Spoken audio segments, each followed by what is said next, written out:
আসসালামু আলাইকুম মোর দাদার আবুরা কেমন আছেন? আশা করি সকলতে ভালো আছেন। আজকে আমি যে গুড়া মাছের চচ্চড়ি করব, তো এগুলো হচ্ছে বাইলা মাছ আর সাথে কয়েকটা ট্যাংরা মাছও আছে, 2-3টা চিংড়ি মাছ আছে। তো এই যে মাছগুলো বাজার থেকে আনছিল, তো মাছগুলো আমি ভালো করে কাটটা ধুয়ে পরিষ্কার করে নেব। আর আমার কাছে গুড়া মাছ খেতে অনেক ভালো লাগে, আর আমাদের ঘরের সবাই এই গুড়া মাছটাই পছন্দ করে বেশি একটা। আর বড় মাছ আনলে দেখা গেছে কি খাওয়াই হয় না, 2 পিস 3 পিস মাছ রান্না করলেও ফালাই না হয়, ফালাইয়া দেই বা খায় না। তো এই গুড়া মাছটা খুব পছন্দ করে সবাই। তো মাছগুলো একটু হলুদ মরিচ মাখাই আমি যে বাজ্যা নিতেছি। তো এই পাশে কিছুটা আলু কুচাই নিছি, পেঁয়াজ কুচি, টমেটো, কাঁচামরিচ, তারপর হলুদ মরিচ, লবণ, তেল এগুলো দিয়ে আমি মাখাইয়া বসাই দিছি। তো এই যে মাখানোর পর পানিটা শুকিয়ে গেছে, তারপর একটু পানি দিয়ে দিলাম।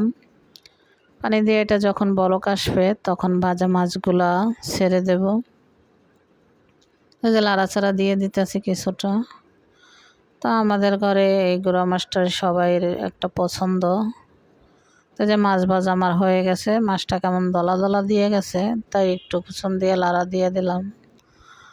তো এই যে বলক আসছে পর মাছগুলা দিয়ে দিলাম। বেশি একটা পানি দিইনি, কারণ আলুটা আগেই আমি কষাইয়ে সেদ্ধ করে নিছি, আর মাছটা তো ভাজাই। আর আপনারা চাইলে না ভাজ্যাও রাঁধতে পারেন, তো আমার মন চাইলে একটু ভাজ্যা রানলাম।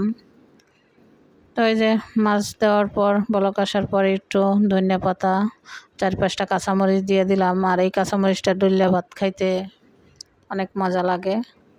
তো এই যে পানিটা শুকিয়ে গেছে, আমার রান্না করাটা হয়ে গেছে। তো আপনারা চাইলে বাসায় এভাবে রান্না করে খেতে পারেন, খেতে অনেক ভালো লাগে। তো আমার রান্নাটা যদি ভালো লাগে লাইক কমেন্ট শেয়ার করবেন। ধন্যবাদ, আল্লাহ হাফেজ, সবাই ভালো থাকবেন।